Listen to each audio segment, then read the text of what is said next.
Bienvenidos entonces de nuevo a este ciclo de diálogos sonoros del proyecto Estridente, del Departamento de Diseño y de los posgrados en Diseño de la Universidad de Caldas. Hoy nos encontramos por nuestro quinto diálogo sonoro y hoy tenemos el placer de estar en este espacio, en este conversatorio con Michael Dessen y Mario Valencia, que es el director de nuestro programa de diseño, pues de todo el departamento de diseño. Vamos a estar hablando alrededor de una hora sobre sonido. Entonces, bienvenidos. Muchas gracias, Laura. Bueno, hoy tenemos un invitado muy especial, alguien muy, que podríamos decir, como muy cercano a la casa. Michael nos ha acompañado varias veces en varias actividades que hemos tenido aquí en la Universidad de Caldas, en el Departamento de Diseño, en el Festival de la Imagen. Ha venido un par de veces y nos ha apoyado y nos ha traído pues con charlas, conciertos. Ha hecho un poco de todo Michael con nosotros, siempre tan colaborador con todos nuestros procesos y con parte de todos estos trabajos que venimos haciendo en el campo de lo sonoro en la Facultad de Artes y Humanidades de la Universidad de Caldas. Bueno, un poco hablar de Michael, pues una pequeña introducción de Michael. Pues él es ¿cómo se llama eso? Su línea es musical, es compositor, improvisador. Su instrumento específico es el trombón, pero adicionalmente a ser un excelente músico y muy dedicado a su instrumento, también es profesor en la Universidad de California, en Irvine, ¿cierto? Trabaja mucho en el campo de la improvisación. En lo personal, nosotros lo conocemos más aquí por estas latitudes, trabajando mucho en la parte de la improvisación telemática y del trabajo telemático, que ahorita Michael nos irá a contar qué es eso del trabajo telemático, ¿cierto? También tiene como muchas experiencias pues a nivel de estudios de posgrado. No sé si todavía, también ahorita nos contará ahora. Michael ha sido director de un doctorado allá en la Universidad de Irvine en composición específicamente, ¿cierto? Y si ustedes revisan su página verán que tiene una gran cantidad de escritos en estos temas que relacionan de alguna forma mucho lo musical y lo sonoro con el uso de las tecnologías, ¿cierto? Cómo las tecnologías de alguna forma nos posibilitan, nos abren como unas nuevas fronteras en el mundo de la creación, que es básicamente el perfil fuerte de Michael. Bueno, y sin mucho más preámbulo, ¿cierto? Porque la charla es de Michael más que mía. Pues le doy la palabra a Michael y un poco saludarlo, preguntarle cómo ha estado, cómo se encuentra y bueno, para empezar la charla, ¿en qué proyectos vienes trabajando últimamente? Y antes de contestar eso, pues si quieres ampliar un poco tu perfil. Ay, muchas gracias, Mario. Siempre tan amable. De verdad, es un placer para mí siempre hablar, escuchar con gente de Ucaldas. Manizales es un lugar muy querido para mí porque desde creo que 2015 llevo muchos viajes para allá. Yo fui muchas veces para tocar en el festival, para colaborar con Mario y también hemos colaborado mucho por internet en otros momentos en el año. Entonces, yo estoy, bueno, abierto a hablar de lo que quieran. Mario, yo preparé un poco unos diapositivas para presentar, pero sí, a lo mejor al final hablamos de lo que tú quieras y también guíame por favor durante todo esto. En cualquier momento me interrumpes para decirme si algo no es claro, porque por favor discúlpenme mi español, y si algo no es claro, párame y lo aclaramos. Y también Mario, como tú has estado muy cercano a este trabajo que yo hago, cualquier cosa que tú quieres interrumpir y decir, dale. te confío completamente. Pero con muchas gracias. Bueno, a lo mejor hago el screen, comparto mi pantalla aquí, a ver,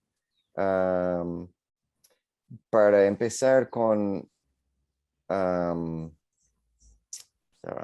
ver si esto funciona. ¿Esto lo ven aquí? Sí. Ok. Para empezar, definiendo unos términos, solo un poquito, porque a veces se confunde de qué estamos hablando, telemático, internet, y solo quería, bueno, le pregunté ayer a Mario cuál es el término que uso para música en red. Yo creo que eso es el término que él me dio. En inglés se dice Networked Music Performance, o sea, performance de música por la red, ¿no? Pero música en red, creo que en español es más o menos la idea. Esto es un término muy amplio y este término cubre más que todo, bueno, cualquier tipo de música que tú estás haciendo en vivo, en general. O sea, se refiere a música tocada en vivo juntos por la red, ¿no? Porque, claro, el Internet es parte de todo tipo de producción y compartir y distribuir música hoy en día. Pero cuando tocamos desde distintos lugares y compartimos el sonido rápidamente en vivo para tocar juntos por Internet, se llama música en red. Cuando hablamos de música o arte telemática, este término tiene otra historia un poco distinta. Y hay un artículo que puedo listar más tarde si quieren, es en inglés, pero como una historia de estos términos que analiza toda la historia súper académica de estos términos, pero interesante porque en general no hay definiciones muy claras, pero en general yo diría que por lo menos en inglés, cuando hablamos de telemático o música telemática, arte telemático, estamos hablando de música o arte que ha estado creado específicamente con la red como en la mente, como sabiendo que es para ese ambiente, para ese medio, pues. Mientras música en red, uno pudiera tocar un cuarteto de Mozart y si lo tocas por internet, es música en red.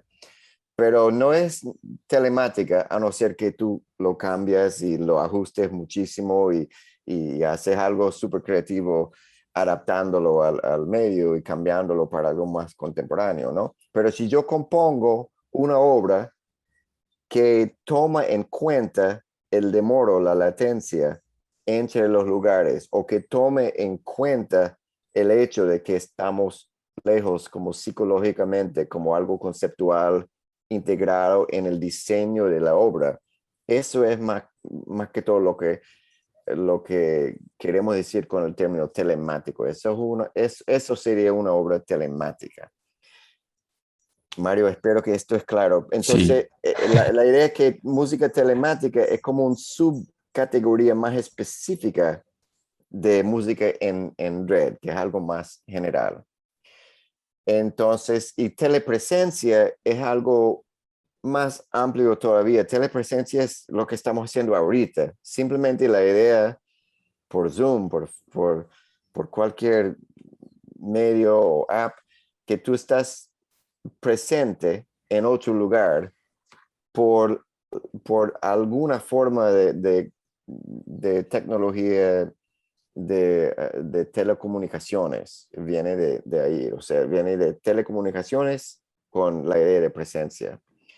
Entonces, lo que me interesa en todos estos términos, me interesa música en red porque hay mucha gente que en particular durante la pandemia, querían seguir tocando música y no les interesa música telemática, así algo contemporáneo, quieren tocar su música convencional pero estaban en sus casas, tenían que tocar. Entonces eso nos presentó con un reto nuevo, pero también una oportunidad para ayudarles, aprovechando de lo que hemos aprendido por muchos años de trabajar en música telemática. Me interesa la música telemática porque también como compositor, improvisador, artista contemporánea, me interesa cómo es que vamos a crear obras nuevas con estos nuevos medios, no solo usar un medio nuevo para hacer lo que siempre hemos hecho, pero aprovechar del medio nuevo para hacer algo nuevo, que inspirado por esa nueva posibilidad. Y me interesa telepresencia porque esto es como el más amplio de todo. Esto es lo que estamos haciendo hoy en día todo el tiempo. Tú prendes tu televisión y tú estás viendo un periodista allá que está en el otro lado del mundo. Y el mundo está informado y guiado muchísimo hoy en día por telepresencia. Es algo muy crítico a la existencia humana y que dependemos mucho, más cada día en tecnologías de telepresencia. Entonces me interesa qué es lo que los músicos y los artistas podemos añadir a la conversación sobre la telepresencia. ¿Cómo usamos la telepresencia para bien y no mal, ¿no? ¿Cómo lo usamos, cómo aprovechamos para usarlo, para conectar a la gente, para animar más creatividad colectiva y colaboración colectiva para enfrentar los retos y problemas enormes que tenemos como especie humana ahorita? Entonces, por eso quería empezar con esta idea de empezar con unas definiciones. Si hay tiempo, yo pudiera seguir con 3 secciones de una charla. No sé, Mario, párame si llegamos a un punto porque Vale. yo quería dejar tiempo al final para conversación, y para tus preguntas, Mario y Laura. Pero puedo compartir un poquito en cada uno de estas secciones. Uno es un poquito de historia mía con los conciertos telemáticos, um, que es trabajo que Mario y yo y mucha otra gente han hecho antes de la pandemia. Luego quiero mostrar un poquito del apoyo técnico o lo que aprendí yo durante el año pasado, dando apoyo técnico a los ensambles de estudiantes de música durante la pandemia, que fue interesante ver primero qué es posible, o sea, qué podemos hacer con todo el mundo en sus casas y pensar en qué es lo que aprenden los estudiantes, qué aprendimos nosotros, y cómo lo vamos a aprovechar más adelante, incluso saliendo de la, no sé cómo se dice, lockdown, pero de la pandemia, de estar aislado en casas. ¿Qué más podemos hacer? Y eso me lleva a la tercera sección aquí, que es la pregunta: ¿qué es lo que podemos hacer enfocado en cambio social? ¿Qué podemos hacer enseñando clases de música intercultural entre una misma región, conectando a gente? ¿Cómo usamos el poder de la música y la enseñanza, tanto integrado con las redes de comunicación, para avanzar nuestros deseos y metas como educadores? Entonces empezamos con just un poquito de historia aquí.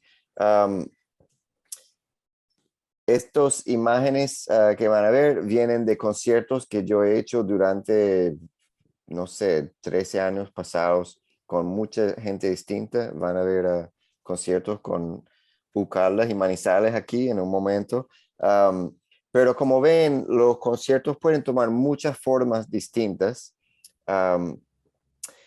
Y esto es el primer concierto que hice con Mario.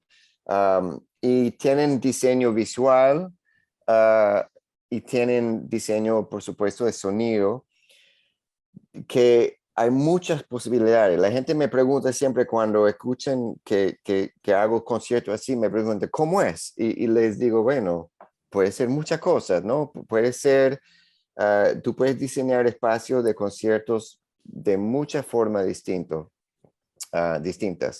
Entonces, no sé qué pasó aquí. Terminó ahí. Ok. Entonces, es algo de que siempre tenemos que considerar en diseño visual, tanto como el diseño audio, cómo es que uno quiere proyectar o representar la presencia del otro. Por ejemplo, en esta imagen, este es una pianista y compositora súper impactante para mí que se llama Jerry Allen en la pantalla grande. Y ella se murió hace no mucho, es muy triste, pero una gran artista aquí en los Estados Unidos e internacionalmente. Entonces, fue muy impactante, por ejemplo, en este momento de este concierto, ver que su imagen es muy grande, pero también eso es algo, o sea, es muy distinto presentar a alguien así enorme, comparado, por ejemplo, con algo así. Por ejemplo, esta imagen es de un concierto que hice en Ucaldas. Y Mario y Elizabeth y otros ahí hicieron un diseño visual muy interesante. No, creo que esto Eh, fue 8, el tercer año o algo así. Este fue en BIOS. En BIOS, sí.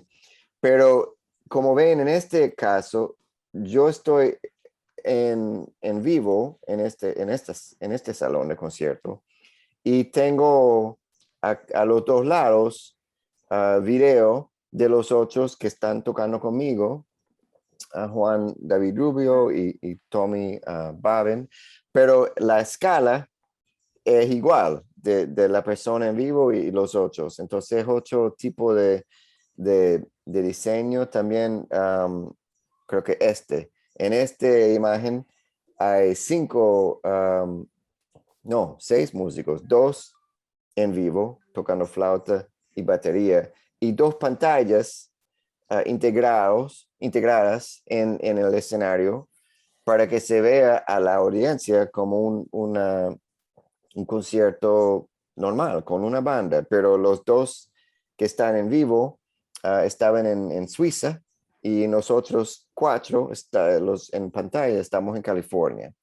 Entonces los conciertos pueden tomar muchas formas, pueden integrar también aspectos creativos. Por ejemplo, en este caso era un trío, yo estoy en el medio en pantalla y los otros 2 en el mismo escenario, pero había un artista procesando video y proyectando video procesado en la pantalla también. Entonces tú ves como 8 elementos o, por ejemplo, 8 aspectos aquí. En este caso, en las pantallas había una banda en Nueva York y en persona estamos en California,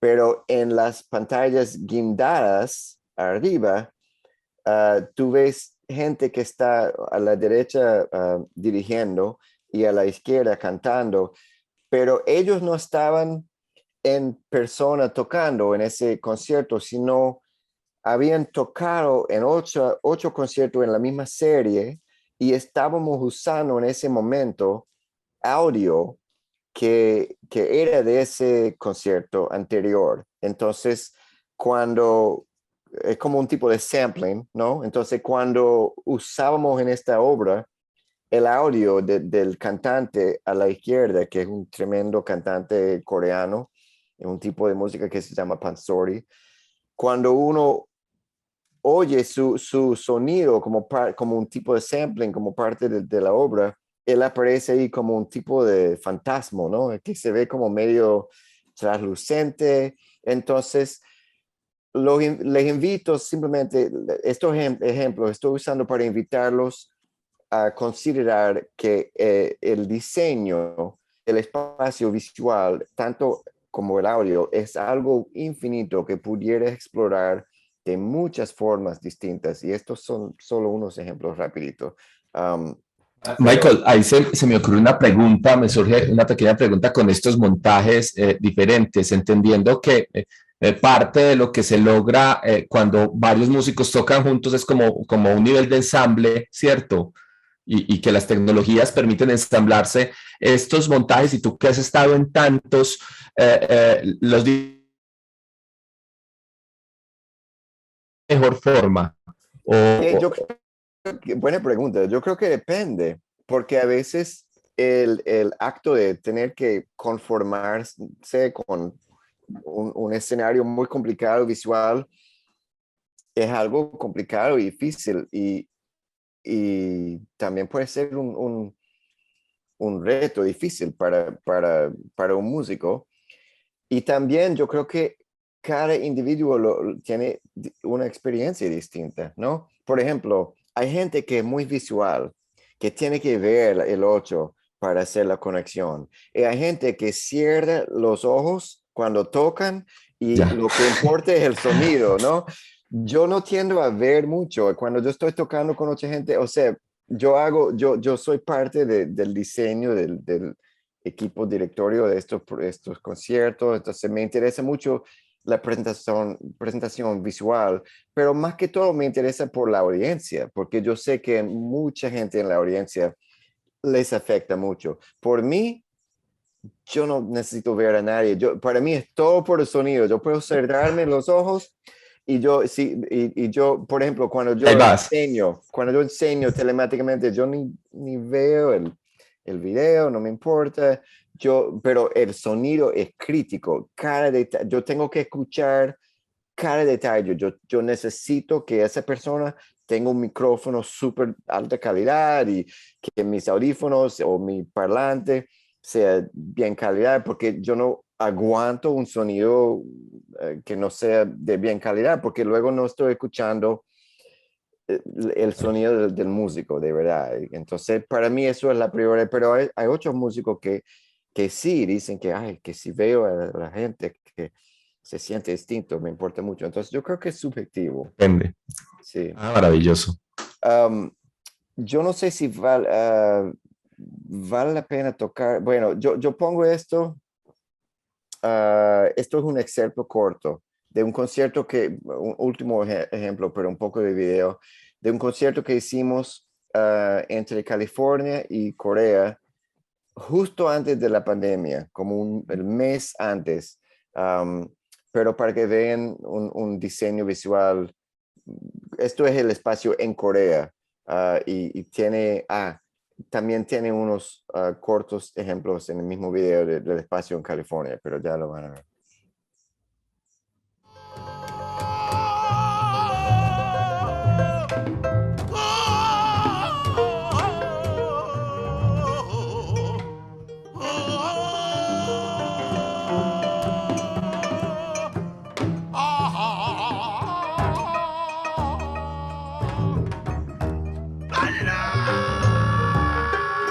Buenísimo.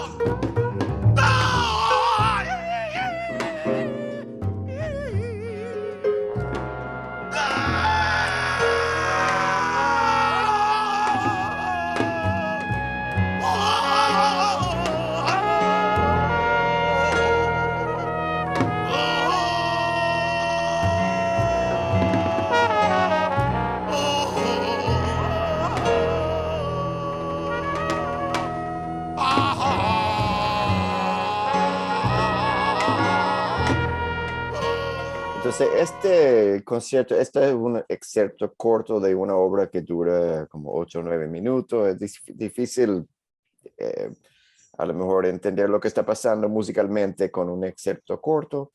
Todo el concierto está en línea, se puede ver ahí. Um, pero como ven, el director en Corea decidió poner estas pantallas translucentes enfrente o pantallas, creo que son como marcas, como las pantallas enfrente de las personas que están ahí en vivo para integrar un poco visualmente el diseño. Y me pareció algo muy interesante que hizo porque se tiene como un aspecto, ay, no sé si hay bueno, así se ve, por ejemplo, que tiene un aspecto que integra un poco más que simplemente tener pantalla, persona, pantalla, persona. Um, y como todos los conciertos, tuvimos limitaciones del presupuesto y todo lo que las materiales que queríamos, que eran como más holográficos, no teníamos el dinero, entonces bueno, que siempre hay algo para el próximo, ¿no? También quería enseñarle rapidito algo que en este segundo tema, el apoyo técnico que hice para ensambles de estudiantes de música durante la pandemia. Entonces, solo para marcar unos puntos obvios, pero que son importantes. Antes de la pandemia, nosotros que habíamos hecho este tipo de trabajo con telepresencia, de música telemática por muchos años, trabajamos más que todo en universidades, porque ahí estaban los redes de alta velocidad, como en Colombia tienen Renata y en otros países tenemos algo similar. Um, y en parte limitábamos nuestros proyectos y trabajos a la universidad y donde tenemos estas redes. Al principio era porque las redes en la casa no eran suficientemente rápidas, ¿no? Luego, seguimos con esa limitación de solo trabajar en las universidades, más que todo, en mi opinión, porque gente no quería hacer nada desde su casa. Gente no, los músicos, yo de vez en cuando les preguntaba a músicos, mira, estamos haciendo muchos conciertos telemáticos y les interesa hacerlo con nosotros en la universidad o experimentar qué pueden hacer desde su casa y nadie le interesaba a nadie. O sea, los músicos dicen, no, yo voy a la casa de mi amigo y tocamos juntos. O, ¿por qué hacer eso? Qué extraño, no quiero. Entonces, seguimos haciéndolo con las redes de la universidad y conectando más que todo grupos de músicos. A veces solo uno, pero en general conciertos con un grupo allá, un grupo acá. Y teníamos audiencias en vivo porque usábamos los auditorios de la universidad. Bueno, de repente, y de verdad, literalmente, noche a día, cuando llegó la pandemia, había una ola de interés en este trabajo de miles de personas.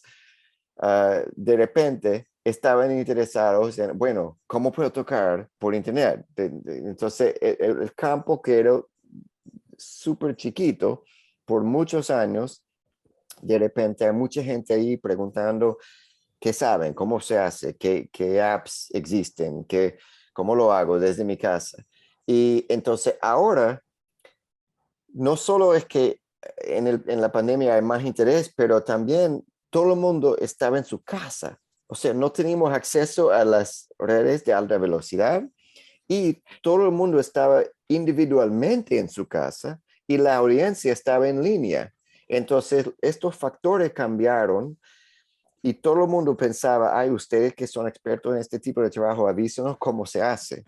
Pero era distinto porque estaban en casa y, y es muy difícil darle apoyo técnico a gente por Zoom y además nadie tenía interfaces de audio y tener y cosas así bueno, que tomamos en cuenta en la universidad, que tener equipos de alta calidad, pero en casa nadie lo tiene.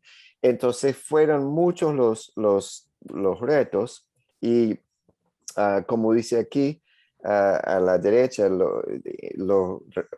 las frustraciones que tuvimos durante la pandemia incluye que hay mucha variación en la calidad y la velocidad de las redes que tienen las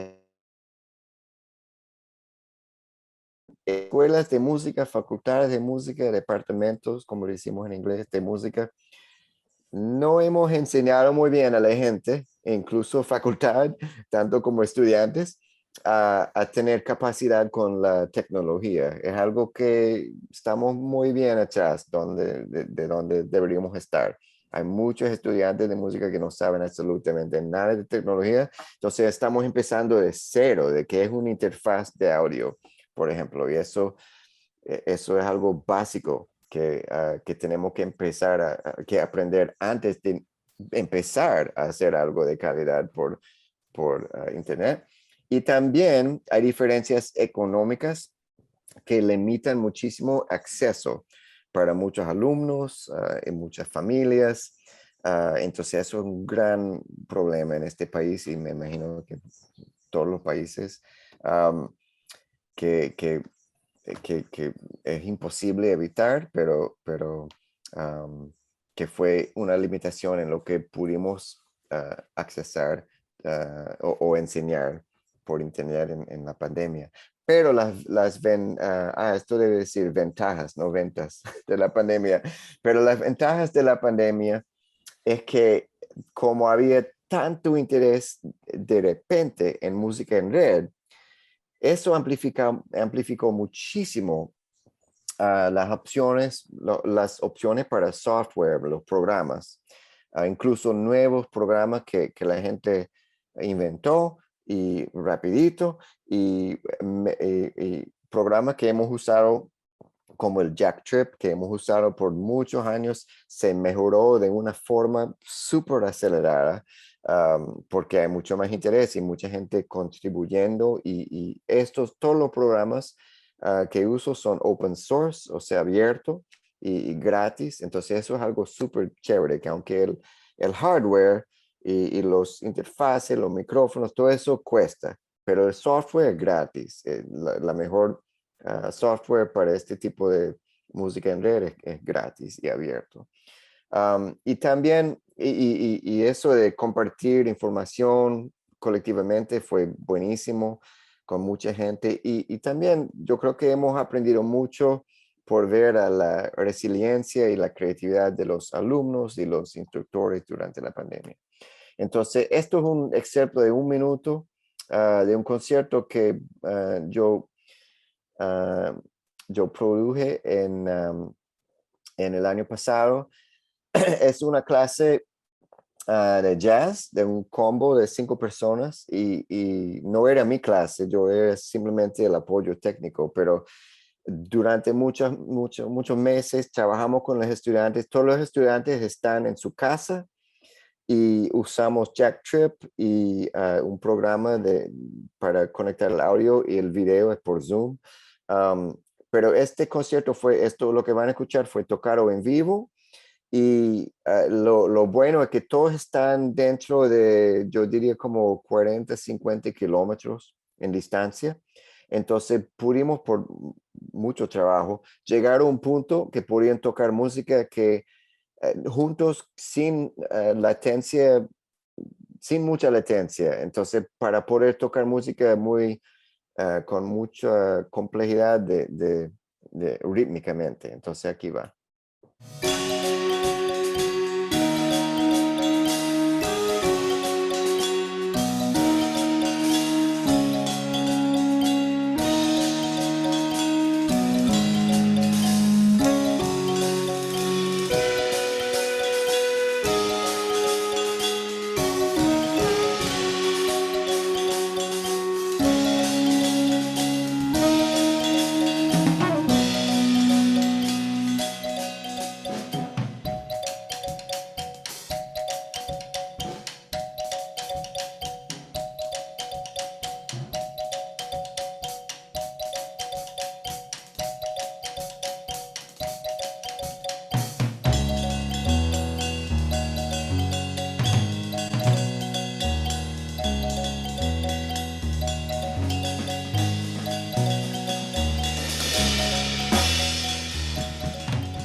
Entonces, para este tipo de música, jazz, la interacción es súper importante, la interacción en vivo, y claro, el ritmo es súper importante y muy, muy preciso, o sea que no aguanta ningún demoro, una composición así como este tipo de composición.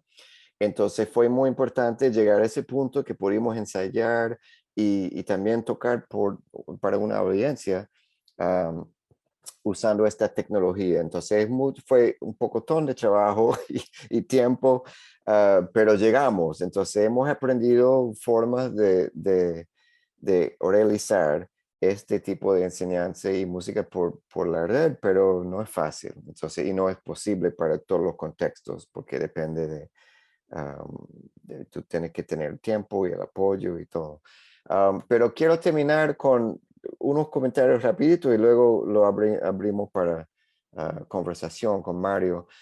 Pero quiero mencionar este último tema que es súper importante para mí y para Mario y muchos nosotros, que es la educación de arte, de música y arte de todos tipos por telepresencia y cómo se conecta con nuestros deseos para cambio progresivo social. Am, entonces, yo no sé si estas preguntas tienen mucho sentido.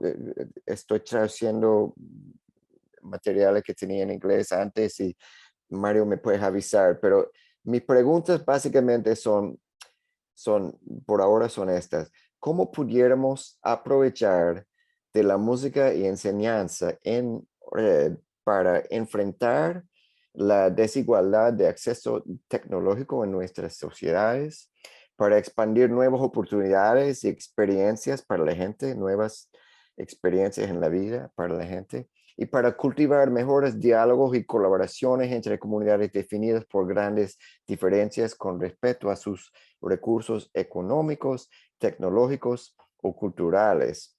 O sea, ¿cómo conectamos comunidades que a lo mejor son súper distintos con respecto a estas diferencias, pero las conectamos para ver cómo colaboren, cómo comparten y cómo se transformen por la conexión?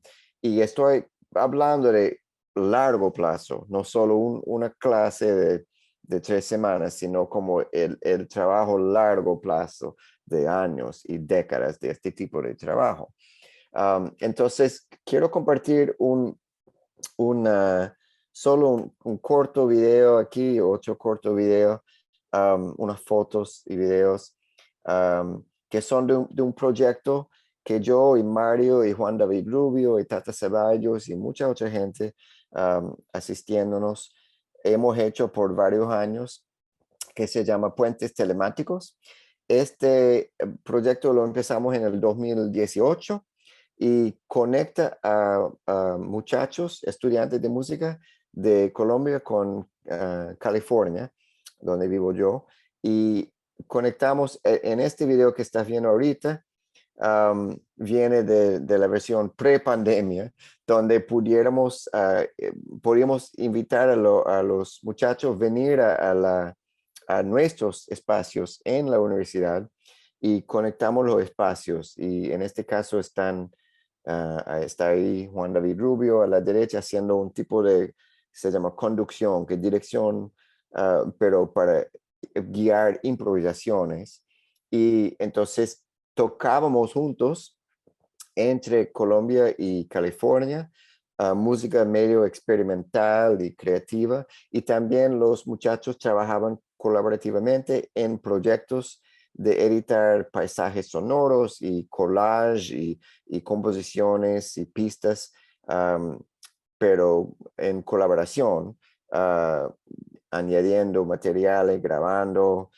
Entonces la idea era crear un curso telepresente y también intercultural para que los muchachos comparten un poco de sus vidas, de sus experiencias, creándose en su cultura, y para que cada grupo conozca un poco al otro y para expandir sus experiencias y a la vez uh, para presentarles con experiencias musicales que son nuevas, como improvisar, componer y explorar áreas de la música que no han explorado mucho en sus programas más convencionales en las escuelas, que son chéveres y no es ninguna crítica, solo que queríamos complementar lo que hacen en la escuela, aprendiendo a tocar un instrumento de una forma más convencional y aprender a tocar partituras compuestas por 8. Queremos complementar ese tipo de capacidad con 8 áreas como composición e improvisación y colaborativo también. Entonces, puedo presentar aquí un corto video para empezar que hizo Oscar Villota sobre la más reciente versión de este programa que hicimos el mes pasado, este año, y tomó una forma un poco distinta. Lo expandimos a 3 semanas por este año, pero también por la pandemia en Colombia, todos los muchachos en Colombia estaban en sus casas, entonces ellos estaban presentes por Zoom desde su casa. Y aquí en California yo fui y enseñé en el colegio porque tuvimos permiso para usar su espacio en el colegio. Entonces tuvimos un formato medio híbrido este año, pero como van a ver, hicimos más o menos las mismas actividades y el enfoque y la fundación del curso es lo mismo. Entonces, este es un curso que queremos seguir cultivando, creciendo y explorando y mejorando cada año. Entonces, este es un corto video sobre el curso este año. Y la música es una pista que hizo los estudiantes en un grupo.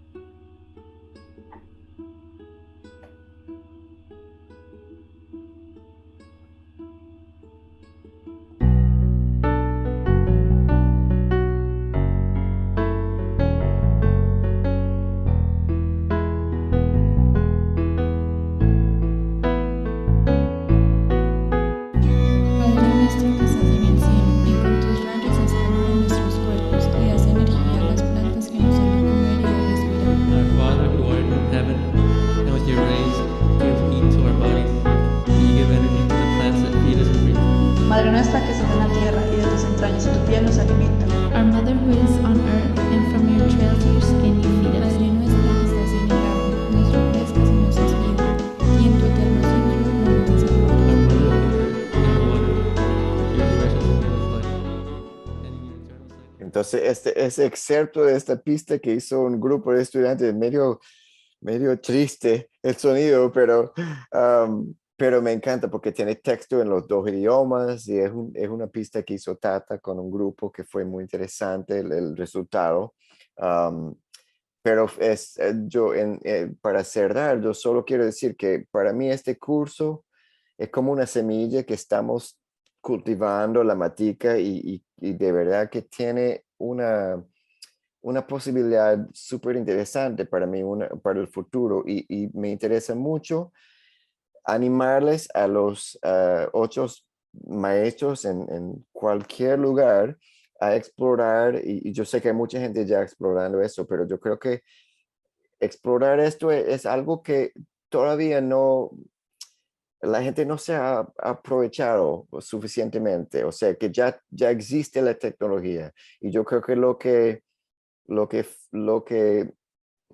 que falta es simplemente que más gente se anima a inventar y experimentar con las posibilidades de usar redes y de pensar en la enseñanza de música y arte como algo que no tiene que ser completamente limitado por el lugar, sino de verdad aprovechar de las posibilidades más amplias que presentan las redes. Y aunque la pandemia ha sido trágica en muchos sentidos, yo creo que uno de los pocos espacios positivos que se ha abierto por esta experiencia es ver la enorme posibilidad que representan las redes que tenemos. Entonces, para enseñanza. Entonces, espero que siga creciendo este curso y muchos otros cursos como este. Y bueno, con eso lo paso a Mario a ver qué hizo falta, qué más hablamos, no sé, Mario. Estás muteado. Efectivamente, no, de faltar nada, Michael. Estuvo creo que muy claro y muy conciso como el que abordas. Pues, me reía un poco y ahí me parece un poco paradójica la cosa, porque aparte de lo que decías, tú de lo que pasa allá también pasa aquí, ¿cierto? Uno pensaría que las diferencias entre los países de pronto hacen que haya una diferencia también dramática entre un país como Estados Unidos y un país como el nuestro, ¿cierto? Y sobre todo una región como la nuestra, que es más de provincia, pero en parte también fue un poco igual. El cosmos de todo el mundo de pronto se volcó y queremos hacer esto, pero pensaban que uno hacía eso, pero uno realmente no lo hacía en esas condiciones, ¿cierto? Y ahí me surge una pregunta de uno de los puntos bueno, una pregunta no, como un tema que pusiste ahí en uno de los slides, que tiene que ver y es algo que incluso hablaba ayer con unos profesores de colegio, y es que de alguna forma, me decía el profesor ayer, pensábamos que los estudiantes, por ser nativos digitales, tenían un mejor conocimiento de las tecnologías, sabían que era una interfaz, sabían que era cómo conectarle a un micrófono, sabían cómo hacer todas esas cosas, pero cuando empezamos con este cuento de las pandemias nos dimos cuenta de que no. Y Sí, para mí fue un golpe como muy fuerte darme cuenta que siempre, o sea, les cargamos mucho conocimiento a estas nuevas generaciones que realmente no tienen. No sé qué pienses a ese nivel y por lo visto lo viviste muy similar a nosotros acá también. bueno, yo creo que ah, uno escucha mucho este dicho que es, oh, son nativos digitales y ya saben, y el niñito de 5 años enseñándole a su abuelo a usar su teléfono, ¿no? Um, yo creo que la situación, la verdad es que es un poco más complicado, porque primero, um, es en parte verdad, ¿no? O sea, yo tengo una sobrina que tiene 4 años y de verdad está enseñándole a mi suegra, su abuela, usar el teléfono. O sea, que ella porque tiene una capacidad de verlo y aprender, okay, bla, bla, bla, bla. O sea, facilito. Pero por el otro lado,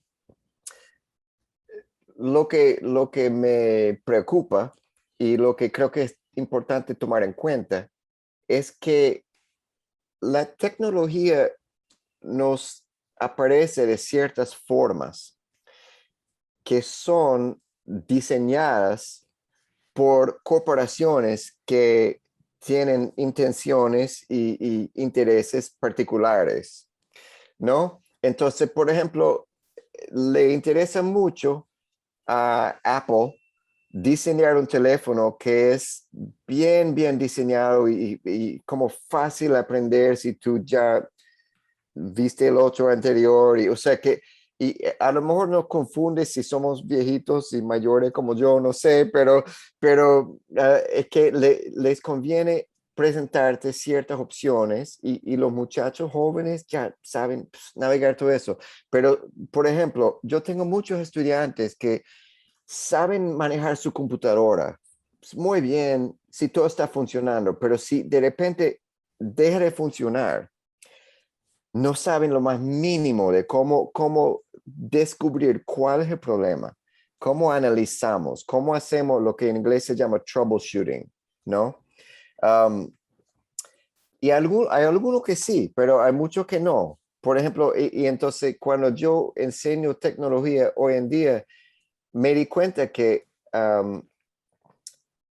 por ejemplo, a Apple no le importa mucho si tú no sabes, si tú no tienes una muy buena capacidad para hacer troubleshooting, porque lo que quieren es se lo llevas y se lo dejas y ellos lo arreglan, ¿no? O sea, ellos no producen computadoras ahora que se abren. Hace 20 años tú podías comprar un Apple Computer y tú lo podías abrir y cambiar partes mucho más fácilmente. Ahorita, olvídalo, tú lo llevas a la tienda y ellos lo arreglan, ¿no? Entonces, yo creo que es lo que se pierde en ese ambiente, que la tecnología viene súper sofisticada, pero por la vez como lo que en inglés llamamos un black box, una cajita negra, o sea, que no se puede, nadie puede hacer nada, o sea, si no funciona, lo llevas. Entonces, eso es un poco difícil porque en este tipo de trabajo, tocar música desde tu casa o hacer algo más complicado, hay muchas capas de la situación, a la capa del equipo, de hardware, a la capa del software, a la capa de la red, del router, de la conexión. O sea, hay muchas dimensiones y es complicado. O sea, saber cómo están interactuando, descubrir, por ejemplo, si es un problema con el interfaz, con la computadora, con el programa, con el router, con el acceso al internet que es fuera de tu control. O sea, ¿cómo analizamos? ¿Cómo seguimos el señal y cómo hacemos pruebas para averiguar dónde se ubica el problema que está pasando? Entonces, por un lado, muchos estudiantes son muy buenos usando la cosa como es que se debe usar, pero yo creo que tenemos que seguir aprendiendo y enseñando información básica sobre cómo, no simplemente cómo usar algo, pero cómo analizar un problema. Entonces ahora, cuando yo enseño tecnología con los muchachos, es mucho menos enfoque en cómo se hace esto, sino cómo aprendes a hacer esto. Por ejemplo, si tú no sabes cómo escoger las palabras apropiadas para buscar en Google, tú no vas a conseguir la respuesta que necesitas. Entonces yo me enfoco mucho en el troubleshooting ahora y porque yo creo que es una capacidad muy importante cuando tú estás haciendo algo más fuera de lo convencional o algo más individual. Buenísimo. Pues, creo que aquí somos un poco expertos en esa parte porque siempre Sí, andamos con los problemas encima y hay que intentar solucionarlos. Entonces sí entiendo claramente como esa posición y me parece muy interesante como esa mirada. Creo que no la había tenido hasta el momento y me parece muy chévere que la puedas mencionar aquí en la charla. Hay otro tema que quería que nos comentaras, que también me surgió ahorita escuchándote y viendo la cantidad de conciertos en los que has estado con tan diversas personas y tan diversos lugares, ¿cierto? Y creo que incluso lo comentaste, en este trabajo que hiciste con estudiantes, los chicos estaban en un área pequeña relativamente, estaban en la misma ciudad y a distancia no muy grande, ¿cierto? Pero también nos mostraste un video que estabas tocando con gente en Oriente. sí, O sea, esas latencias, esas demoras que hay sí, en estas transmisiones telemáticas para bien o para mal y que cambian tanto dependiendo pues de la distancia real a la cual están los otros. ¿Cómo la miras tú o cómo la abordas tú en este campo de la construcción de obras pensadas para ese medio, ¿cierto? bueno, la pregunta es cómo. O sea, ¿cuánto influencia eso las obras mismas, cierto? Porque Sí, efectivamente, claro, con unos chicos que están cerca pueden casi que hacer una obra sí, rítmica, sí, sí. ¿cierto? Bueno, Y no hay claro, problema, pero cuando nos distanciamos ya eso se ve imposible, entonces me sí. toca hacer otras cosas, ¿no? Es que hay distintos, ¿cómo lo digo? Hay distintas preguntas ahí. Una pregunta es con el ritmo, vamos a decir, convencional, musical, o sea, para mantener un pulso, para mantener música que tiene un pulso. Y si quieres súper sincronizado, si quieres poder tocar cualquier cosa, como esa música que enseñé del grupo estudiantil, hay un límite geográfico que es como 500 millas y creo que, ¿cómo es en kilómetros? Um, Como 800 kilómetros, más que todo, más o menos, ¿no? Eh, eh, Más lejos de esa distancia, tú no puedes evitar un poco de latencia, y eso es por la velocidad de luz, porque si estás más lejos de 800 kilómetros, incluso con la mejor conexión, la mejor computadora, todo mejor, la condición ideal, a una distancia más lejos que eso, tú no puedes evitar tener un poco la latencia que los músicos van a sentir y que van a tener que ajustar y que no pueden tocar cualquier cosa. Pero lo que quiero siempre aclarar, varios puntos. Primero, eso no significa que tú no puedes tocar música. Mucha gente dice, ¿hasta qué distancia puedes tocar música? Y yo digo, bueno, tú pudieras tocar música con alguien en otra galaxia, que si quieres, o sea, pero eso no es el punto. Música es muy amplio. Música no tiene que significar eso, ese tipo de sincronía súper, súper fuerte, sincronizado. Música puede, por ejemplo, música contemporánea o incluso músicas tradicionales, algunas, pueden tener sincronización un poco más fluida, un poco más, ¿cómo se dice? Un pulso un poco más amplio, que o sea, se puede. Entonces, por ejemplo, con el concierto de Corea, compusimos obras que toman en cuenta esa latencia.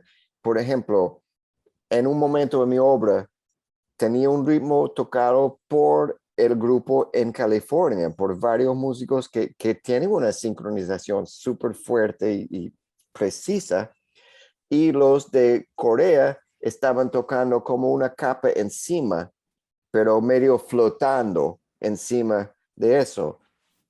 O simplemente todos estamos flotando en un pulso más un poco más ambiguo, por ejemplo. Hay muchas formas que tú puedes experimentar con componer música que aguanta o incluso aprovecha de ese tipo de latencia.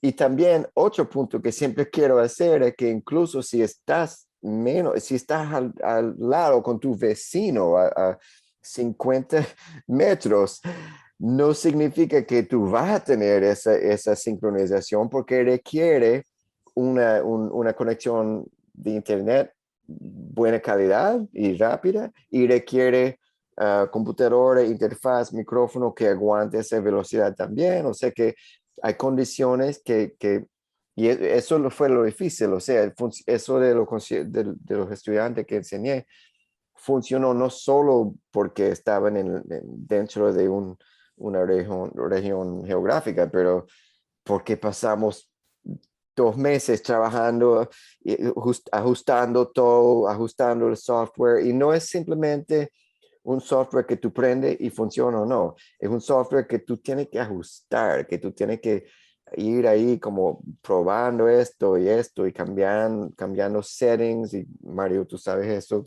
por supuesto, pero para la gente que no es lo que llamamos plug and play, es un poco más difícil. Entonces, no sé si contesté esa pregunta. Sí, ¿Algo más? total, Michael. Sí. Bueno, y ya para terminar, me quisiera quedar como con esa, también con esa idea que dejabas al final, como de esa posibilidad que empiezan a dar las redes y utilizar estas redes también para bueno, no solamente tocar y que seas el hecho de tocar, sino también como cierto tipo de responsabilidad social, ¿cierto? Y de encontrarnos entre culturas y como ese discutir, que lo hemos hablado pues en Puentes Telemáticos, como esa importante abrir esas ventanas hacia estos muchachos que gracias a las tecnologías conocen la cultura de la persona que está al otro lado, ¿no? Sí, y bueno, es muy difícil hablar de eso por varias razones. Una es que, bueno, uno es mi español, que es difícil articularlo. El otro es que es fácil, si uno escucha este discurso, es difícil porque, por supuesto, Mario, tú y yo y todos que hacemos este tipo de trabajo, entendemos que enseñar música no va a solucionar la pobreza, la guerra, la violencia en la casa, tanto que la violencia en la calle. Hay mucho que tenemos que cambiar. El mundo es un desastre, es muy deprimente, y hay mucho que tenemos que cambiar. Y como artistas, como profesores de música, tenemos tenemos el lujo, el privilegio de trabajar en este campo y no quiero señalar que pienso que mi trabajo es así, que es tan importante que no es así. Es simplemente que es más bien que estamos viendo lo que hacemos como profesores, maestros de música y estudiantes de música, viendo lo que hacemos en ese acto, esa práctica, en relación a estos problemas, a estos retos que tenemos como humanidad, ¿no? Y yo creo que sin ser así como,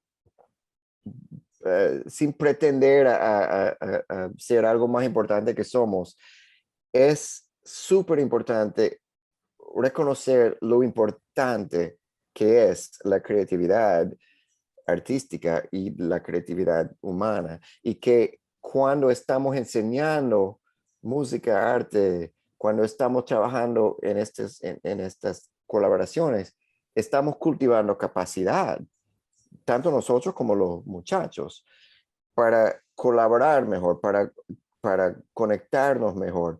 Y particularmente, si nos enfocamos en, como tú dijiste, en establecer y cultivar colaboraciones entre comunidades, grupos, países, donde hay desigualdad, eso añade otro elemento importante a la colaboración, que no es simplemente creatividad como yo en un salón de clase con gente que tiene la misma experiencia en la vida como yo, más o menos, de la misma clase económica. No, cuando tú estás colaborando con gente que tiene menos recursos o más recursos, tú tienes que navegar esa diferencia.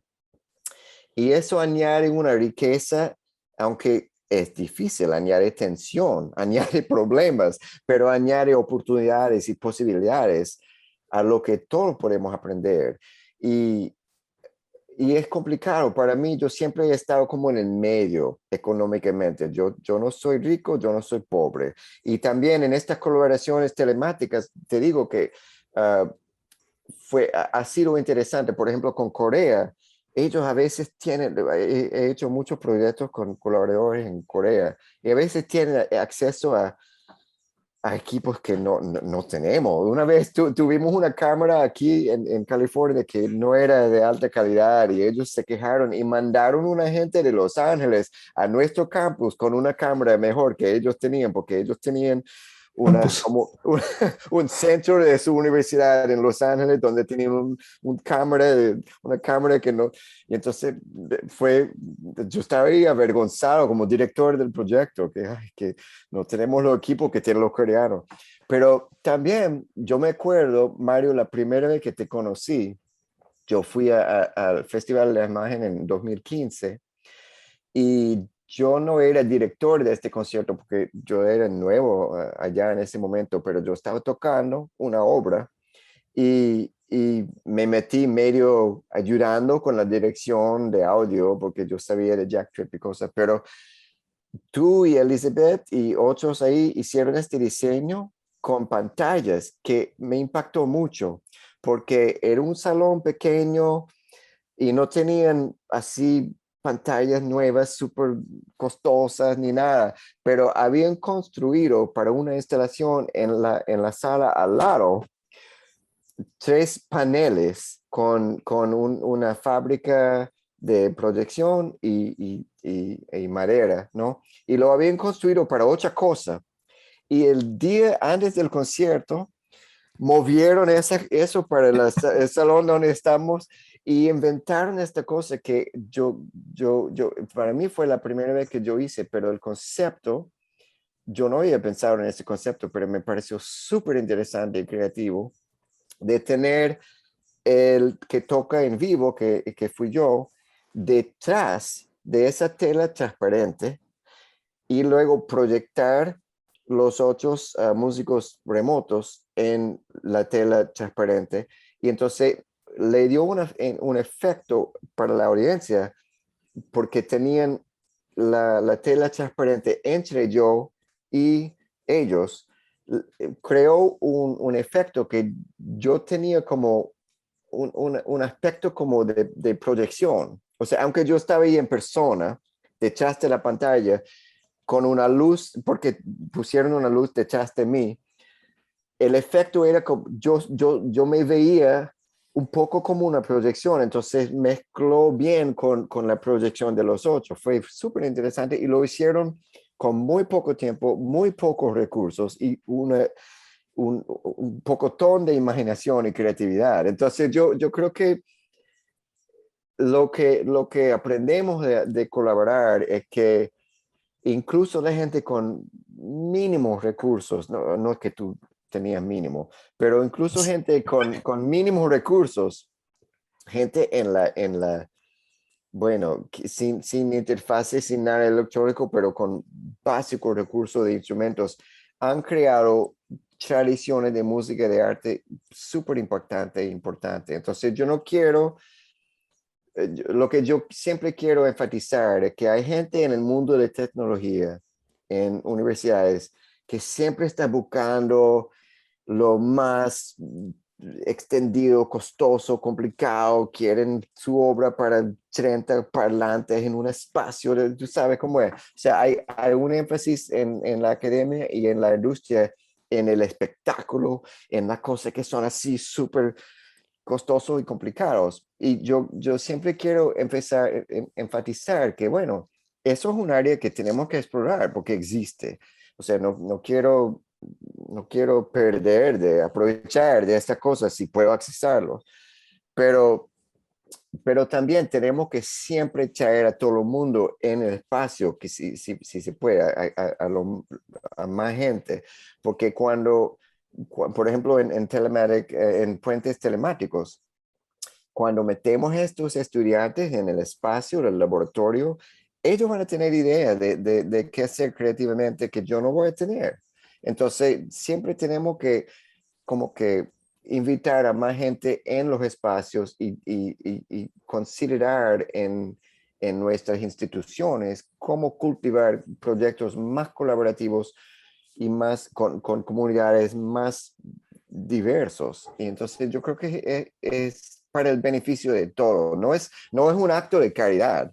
No es así como que, ay, yo tengo muchos equipos, yo quiero compartir con esos pobres ahí. No, es como que de verdad aprendemos cada vez que entramos en otro espacio y aprendemos de la resiliencia y la creatividad de gente que a lo mejor no han tenido acceso a esos equipos, pero una vez que tú les das la oportunidad, van a tener ideas que tú nunca tuviste. Entonces tenemos que ver todo la humanidad como un organismo entero y no podemos dejar de alimentar un área simplemente porque históricamente no han tenido tantos recursos. Tenemos que alimentar todas las comunidades porque todos tenemos el beneficio después. Y también porque por la justicia, cónchale, o sea, no es simplemente porque nosotros tenemos beneficio de hacerlo, pero es lo que debemos hacer por justicia social. Entonces son los dos motivaciones, los dos propósitos en este tipo de trabajo. Oh, Michael, muchas gracias. Creo que cerramos muy bien esta charla. Maravilloso, como estas ideas finales que nos propones, Michael.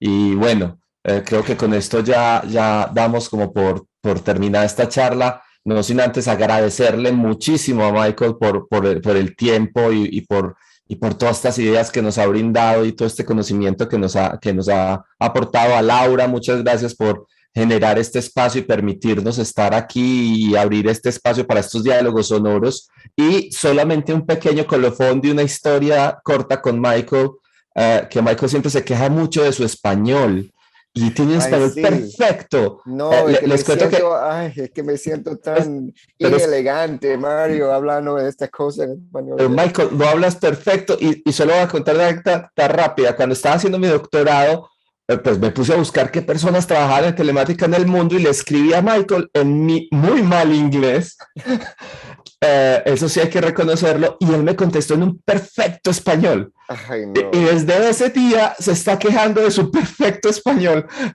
Créeme, Michael, que lo haces muy bien, que expresas todo, todas esas ideas que tienes, las expresas muy bien en español, entonces que no te sigas quejando. Ok, bueno, gracias, Mano, pero de verdad gracias, Mario, a todo lo que me has brindado tú y por tantos años de colaboración, y yo he aprendido muchísimo de ti, de Tata, de Juan, de todos, de Caldas, de Giovanni y Héctor y todos mis amigos allá. De verdad que me hacen mucha falta. Yo quiero ir para Colombia otra vez. Llevo varios años por la pandemia no ir, pero de verdad que aprecio y les agradezco muchísimo a todo lo que me han enseñado y la oportunidad de conectarme con ustedes. Entonces, gracias. Gracias a ti, Michael. Bueno, entonces, hasta luego a todos, y nos veremos en un próximo Diálogo Sonoro. Claro que sí, nos vemos el otro mes. Gracias a los dos. Sin duda este diálogo fue muy fructífero en la medida en la que pudimos entender el sonido como un acercamiento cultural también, ¿cierto? Más allá pues de un proceso técnico, estaremos pendientes de un próximo concierto que realicen, por favor. Muchas gracias. Gracias, Laura. Chao. Gracias. Chao.